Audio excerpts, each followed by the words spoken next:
Then I will start to talk a little bit more about this C-style cast, since this was a quite big change in terms of the number of files changed. So you will notice when you read the change log for the TargetRTS that there are lots of files changed.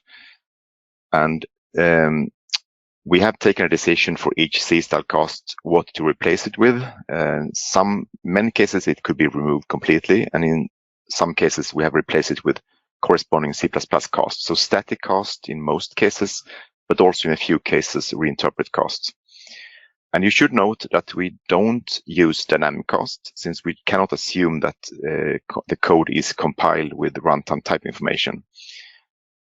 And I think Elena will talk a little bit more about the consequences of this when it comes to code checkers and warnings and so on.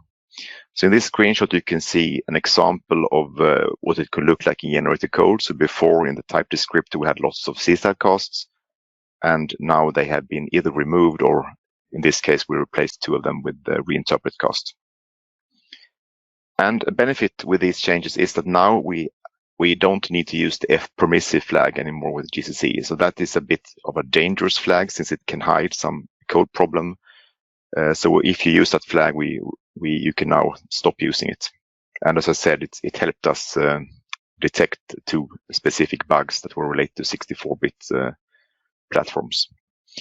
There are also two flag sets, useless cast and old style cast, that helps us detect if we in the future add any such casts again, so that we will be notified and can then avoid doing so. Part of this change also involved code that were present in the TargetRTS for compatibility reasons with the very old ROS real-time versions. And we took the decision that now it's time to get rid of those old code. So it affects a file called rtcompatibility.h. So it contains a set of macros, type defs, etc. that provide some kind of compatibility with these very old versions of ROS real-time. So we were talking about version 6.4 and earlier. So it's many years ago.